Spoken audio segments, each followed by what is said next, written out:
Welcome to Audiobook Academy. This is a self-paced audiobook. There's no need to keep an eye on things. Just pay attention. Thank you for taking the time to listen. Since I began researching and writing about it, emotional intelligence in the workplace, I discovered that information as well as evidence to back it up has just grown more powerful. I recently came across a study that startled me. Engineers, software developers, and other professionals were questioned, and their peers judged them, people that work with them on a daily basis, based on their level of success in their field. This proves to be one of the most powerful success predictions in any field on the one hand, and what is connected with their IQ on the other, and, on the other hand, their emotional intelligence. Their peers' assessment of their accomplishment emotional intelligence was found to be substantially connected. Why would it be the case? Consider this: in order to be an engineer, you must be able to. You must have an IQ of around a standard deviation or higher than the average, that's around a 115 IQ. And, according to another recent study, there isn't any. There's a link between having a high IQ and having a successful career. The reason for this is that there is a strong correlation between the two. In any role, there is a floor effect for IQ. Engineers all have an IQ of 115 or higher. As a result, the number of possible outcomes for IQ and success is quite limited. Emotional intelligence, on the other hand, varies greatly. As a result, emotional intelligence is defined as how well you are able to handle yourself despite the challenges. Are you able to strive toward your objectives? Do you give up too quickly? Do you have a pessimistic or optimistic outlook? All of these are examples of emotional intelligence. Competencies that are essential for success. Then there are the relationship skills. Are you able to pick up on other people's emotions? Do you know who the others are? I recall hearing about two MIT alumni who went to work for a large tech firm. One of them went around to the other members of the group. I approached a member of their crew and inquired, "What are you doing? What can I do to assist you?" The other chose to remain at his office and spent the entire day coding, and it was evident who would come out on top. It was the one who desired to work as part of a team. You no longer write code in a vacuum. Everyone collaborates on initiatives. Even if you don't write the code, you do have coordinates. You must convince and influence others. You must work well with others. All of these skills are related to emotional intelligence. That distinguishes exceptional workers from mediocre ones. So, when you consider it in that light, even among engineers, it makes sense. Emotional intelligence will be used to forecast who is a superstar and who is merely a mediocre performer. What's more, and perhaps more importantly, is that the higher you climb the corporate ladder, the better. The more emotion intelligence is important, the better. I wrote an HBO story when I first began out on the significance of what makes a leader emotional intelligence as a tool for leadership. That particular piece was the most frequently requested reprint. The study of emotion intelligence sparked a lot of curiosity. When it comes to business leadership, it matters. My viewpoint has shifted. I used to have 5 emotional intelligence components. I'm seeing 4 now. So those are the 4 components of emotional intelligence when it comes to business or any other aspect of life. Are self-awareness, self-management, and self-control. You could call it empathy or social awareness. Or the managing of relationships. That's all there is to it. Consider this: a leader who is emotionally intelligent. They'd be self-conscious, they'd be aware of their inner state. That would make it easier for them to deal with the situation. Self-management is the second part. They tune into other people's conversations. They aren't solipsistic and reacting only on the basis of their own emotional state. They'd consider the impact of their decisions on others. That's the part about social awareness or empathy. A measure of emotional intelligence. Their interactions would be carefully managed as well. So, if you observe a leader who possesses all of these qualities, pay attention. Self-awareness, self-control, and self-management. Good relationships and empathy are two things that come to me when I think of empathy. You'll come across someone who is extremely effective. If you come across someone who has a problem, don't hesitate to help them. In one or more of the aforementioned areas, you'll observe a leader who is really ineffectual. I see something different in each of those domains. Certain learned and teachable skills, that is what distinguishes the most great leaders. And this research was founded on research done in the firms themselves. Average performers versus star performers. They conducted a thorough investigation. In terms of what skills or abilities, what do you notice in the stars that you don't notice in the typical person? As a result, one of these abilities could be how you deal with stress. When you're upset, this is what you do. In fact, when it comes to self-management, it's referred to as emotional self-control. It's a necessary skill for a leader. Because, for instance, during a crisis, everyone is looking to the leader to see what he or she is up to. I'm not sure if I should be upset about it or not. And if the leader is composed, then everyone relaxes. You can also be clear if you're relaxed. You have the ability to make better decisions. And, when you consider it from an organizational standpoint, it implies that you should be certain to incorporate. When employing employees, consider emotional intelligence. I have a pal who works for an executive search firm. Specializes in hiring C-level executives, CEOs, CFOs, and other executives. They also conducted an internal research at one point of persons they'd suggested who turned out to be bad, and they were dismissed as a result. As a result, these were failures. They were taken aback by their shortcomings. However, when they examined the situation more closely, they concluded that these were hired individuals because of their business knowledge and IQ, and was fired due to a lack of emotional intelligence. As a result, it is now more necessary than ever. As a result, when it comes to hiring, it must, of course, be considered while promoting people.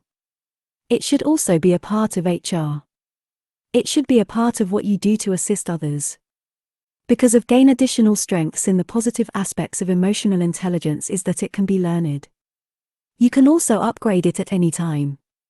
If you're motivated, you can do anything in life. I don't believe one can reach presence. As a result, I don't believe you reach a conclusion in which you are always present. In a monk-like state of being present, and I say it because I believe it. That sort of thing happened in the second half of the 20th century. A large number of works on presence. It's almost as if you're implying that's what you're trying for. It's either stage presence and charm, or it's a combination of both. It is a very separate matter, rather it's the achievement of a permanent condition of presence. If you dedicate your entire life to it, and perhaps the day before you pass away, you become fully present all of a sudden. And that's a big deal. It is impossible for someone to be present at all times. We're human, and we're easily sidetracked. There's a lot going on. As a result, we're bound to get sidetracked. The first step is to acknowledge the problem. That being present is the key to gaining presence in the midst of your next stressful situation. It's not about a year's worth of events. It's all about the next few moments. It's also fine if it's not flawless. However, with each difficulty, you want to become more present. So, first and foremost, let yourself off the hook a smidgen. Allow yourself to accomplish the best you can at the time. With the assurance that it will grow easier with time. It will be easier for you to be present in those situations. That is the first step. The second step is to pinpoint and confirm your key values. So, let me clarify what I mean when I say fundamental values. I'm truly talking about the things here that mold you into the person you are. So, if you were asked to make a list of items, what would you say? That mold you into the person you are. What is the most important thing to you? What moves you the most? Make a list of 5 of those items, rate them, and then write them down. Then take one or two of the first ones. Write about why they are significant to you. What is it about them that defines you as a person? Also, write about a period when moment you were able to say them, and how it felt. Assume your core value is to assist others. Write about why that is so important to you. Describe a moment when you aided someone. What kind of happiness did you experience? How satisfied did you feel after completing that task? This is known as self-affirmation. Self-affirmation is not defined in the same manner by psychologists. That you exaggerate and deceive yourself you haven't played tennis before, right? Nonetheless, you convince yourself, I'm going to be the world's top tennis player. That, of course, does not work. That's how non-psychologists perceive it. When they hear self-affirmation, they feel good about themselves. Tell yourself how great and powerful you are, they hear. Tell yourself that in the mirror. So that's not the type of self-affirmation I'm looking for. That I'm referring to. This is the type of self-affirmation I'm talking about. Where you can actually figure out what your core principles are. What are the aspects of yourself that no one can truly change? Why are they important to you? And it's as if you're anchored in them. And there are literally hundreds of them. There have been a lot of studies on self-affirmation, and the majority of them have been done in the last few years. Claude Steele, a Stanford psychologist, led the team. And what they've discovered is that when people affirm themselves, they feel better about themselves. It's the most basic exercise. It is, first and foremost, what are your basic values? Second, why are they important to you? 3. Write about an occasion when you were able to do so. When people behave in this manner, it significantly reduces their worry and stress. Anxiety and stress, as reported by the individual. It has a negative impact on their neuroendocrine measurements. Cortisol and epinephrine are stress and anxiety hormones.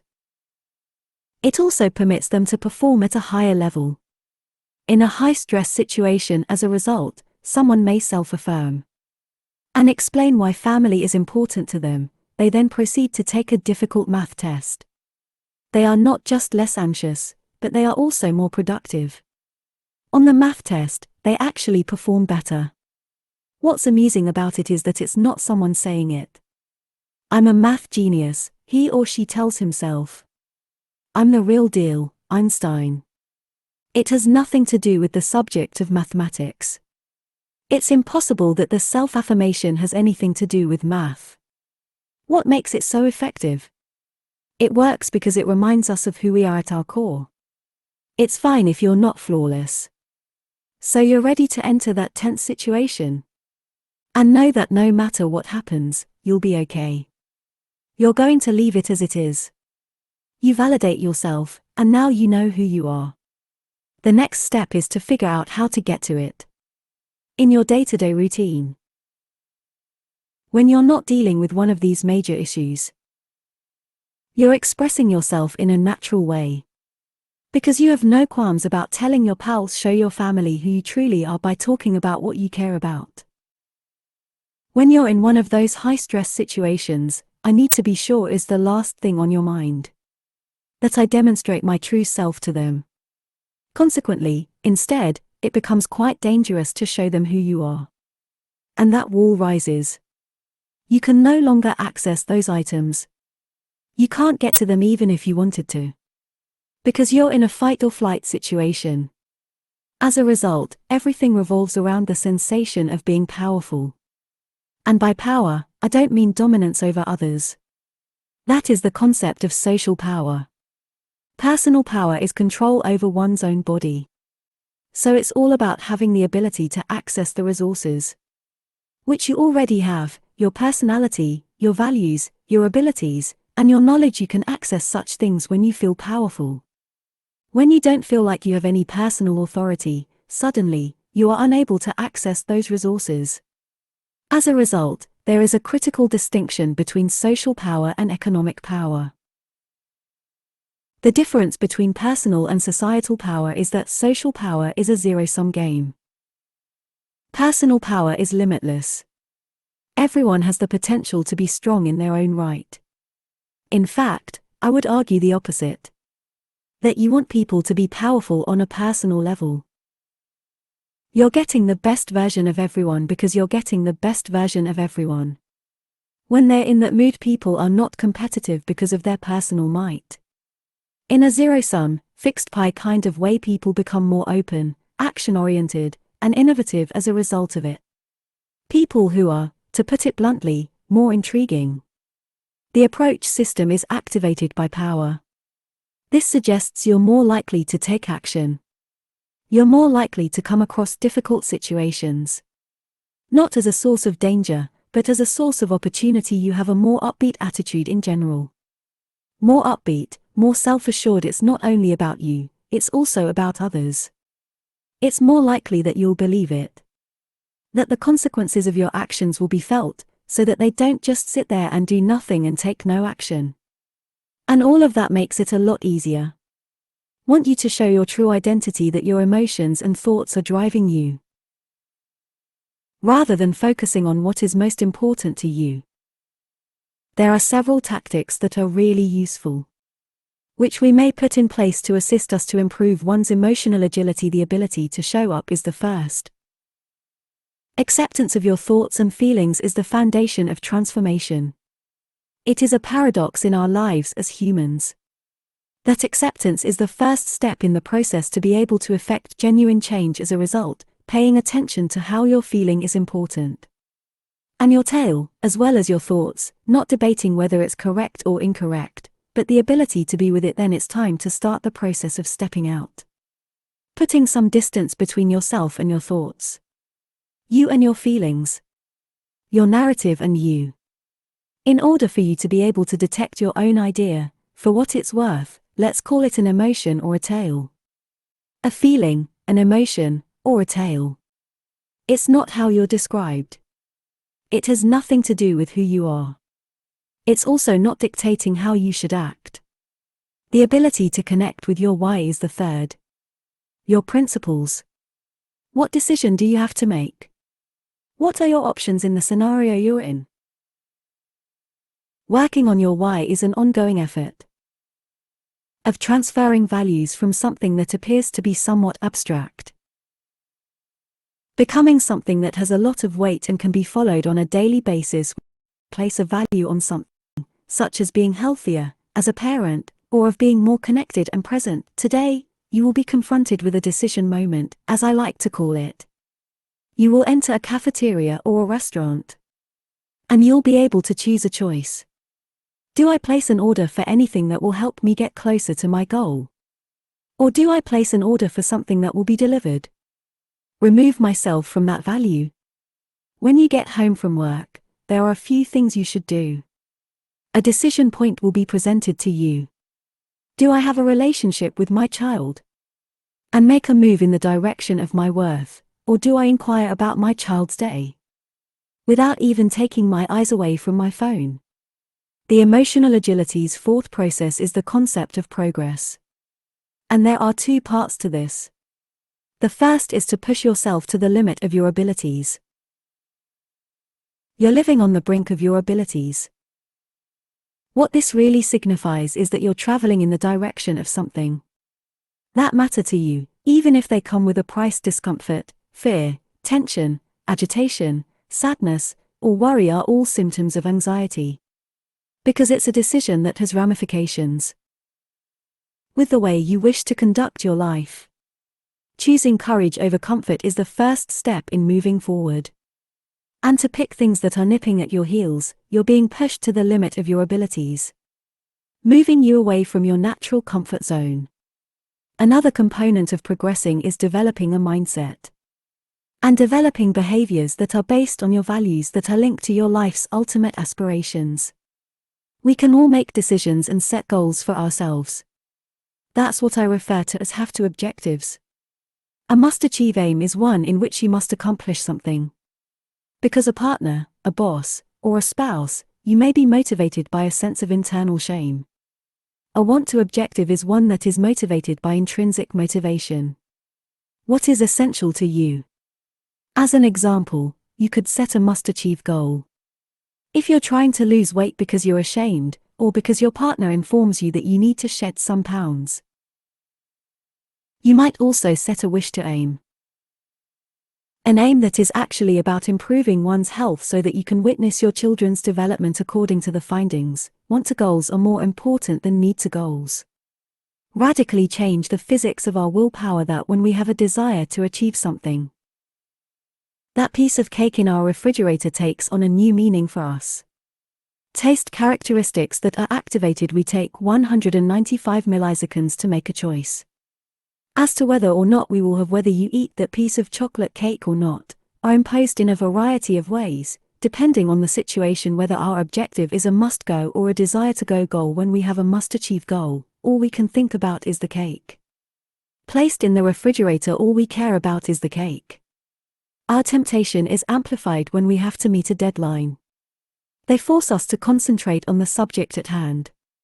That we've convinced ourselves we can't have. The funny thing about empathy is that it isn't contagious. We tend to lose it, as valuable as it is. It has a tendency to vanish. It's quite easy to lose your sense of direction when it comes to making contact with others. It's happening to me, and I'm seeing it. It's happening to other people, too. So I wondered whether there was anything I could do on my own that would increase empathy and keep my empathy thermometer at a healthy level, at a sufficiently high temperature. As a result, I began experimenting on myself. I enjoy experimenting on myself. And I said to myself, okay, it's got something to do with interpreting feelings, so, as I stroll down the street, why don't I, as I enter a restaurant or converse with friends, why don't I see if I can figure out what they're going through? And perhaps that would be fantastic if I put a name to the sensation. And I was discussing this with a psychologist. You come up with this on your own? He asked. I'd like to study it, he replied after I answered yes. As a result, he conducted a research in which he had people perform various tasks. For a week, do this during the day. He administered a conventional empathy test to them.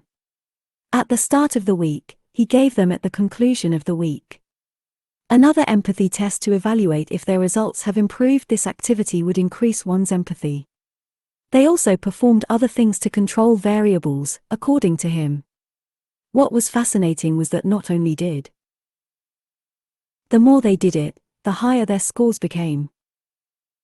So that those who just performed it twice could benefit. Although the price did not rise significantly, the number of people who bought it rose. That happened 100 times over the week. Their grades improved dramatically. Not only that, but it wasn't just a matter of naming the emotion they believed they saw. It was only noting in the other person's case. The other individual observing your hair, observing your eyes. What is the hue of your eyes? It's incredible how, if you think about it today, the next time you're in a conversation, how much time do you spend talking to someone you've just met before you pay attention to the hue of their eyes? What is the shape of their brow? What colors are they dressed in? Is it a woman or a man, and if so, what are they wearing? What exactly is jewelry? What was the source of it? What are their seating arrangements? What's the message I'm getting from them? We don't pay attention to each other nearly as much as we should. Regardless of how much we believe we do, and those who pay attention to other people. At the conclusion of the week, I had greater empathy scores. And I've discovered that it has increased my empathy. It's a good idea to keep an eye on your own empathy. To be conscious of your empathy as it occurs. I'll give you a specific illustration of what I mean. A friend of mine went to the doctor. He checked her because she had a foot condition and remarked, "Oh, my God, I believe you have plantar fasciitis." She was terrified to death, she reasoned. What is this sickness that is incurable? Since she was unfamiliar with the term, and it's a debilitating condition. And he'd had the ailment before, so, after he discovers that she has this ailment, oh my God, he thought, she's going to be devastated. I understand her anguish. He was overcome by her feelings. He was overcome by her anguish. In addition, I conducted an interview with someone involved in the book's creation, who teaches scientists, doctors, and other professionals. One of the things she teaches is how to be sympathetic. The thing is, you have to get inside the mind of the other person. However, you must then exit the building. You must control your own empathy. You can't be overrun with it. It turns into affective quicksand, as she describes it, where you simply sink into the sensation. Since part of the empathy idea is that you comprehend what the other person is saying, you know what you're feeling because you're feeling it yourself. You are aware of your own feelings. And now you know what I'm talking about. What they're going through is a reflection of what they're going through. However, if you allow yourself to be carried away by that sensation, just become lost in it, and if it starts to bother you, to rule over your communications then it's no longer a tool, but something else entirely. That is a factor that is working against you. You'll need to have your own set of tools. We call it collaborative intelligence. As a barometer of our abilities to engage in dialogue with others who hold opposing viewpoints on behalf of what is important to all of us. What it all boils down to is this, and why it's a new currency for professionals is that the most important gift you've ever received, that our species has to offer to the globe, is our mental capacity, and yet the most serious threat we face is that we have no idea how to think with others who hold opposing viewpoints. As a result, by experimenting with various tactics in terms of how we think about collaborative intelligence, what the reader is encouraged to do is to broaden the range of people with whom they can think. Unbelievably, the brain is impacted with individuals with whom you spend the majority of your time. As a result, we ask you to think about it. The first 3 or 4 persons who come up with a good idea that come to mind and with whom you spend the most time, look at that person, especially in the office, using these 4 facets as a guide, and one of those factors is how much you're growing. How much growth do they bring out in you when you're with this person? How much of themselves do you bring out? How much understanding do you have with each other? When you have a breakdown, how much do you understand them? What is your sense of potency when it comes to aliveness? When you're in the presence of this individual. The 4th point is respect, which is really important, because it's extremely difficult to succeed without respect, to desire to work with anyone. So here's what we want you to accomplish in this benchmarking evaluation, is to rank the persons with whom you work the most, from 0 to 5 on a daily basis. A score of 0 indicates a low score, while a score of 5 indicates a great score. We believe we are at a crossroads in history. We're moving away from a market share mentality into a mind share frame of mind. Things have worth in a market share viewpoint. To put it another way, if I have one thing and I give it away, in a mind share mindset, I've lost something. What happens is that thoughts have monetary worth. So, if I come to you with a brilliant idea, and you come up with a brilliant concept, after that, we both come up with 2 more brilliant ideas. This mindshare economy is taking place. Is one of the most basic methods where a mindshare economy flourishes is by being a host or a conductor as a leader. As opposed to a hero, a leader, I'm attempting to be the smartest person in the room. As a result, we're making a significant move. This is an idea that you can see in Airbnb, for example. They do not have a single hotel room. So there's a mindshare industry on the rise. As a result, the more we can equip ourselves and each other, the better. Bringing that kind of diversity into the room, the more diversity we can host, the more equipped we will be to actually put all of those different ideas to use. They are approaching us. Thank you for listening in Audiobook Academy. Please don't forget to subscribe for more content like this. See you in next audiobook.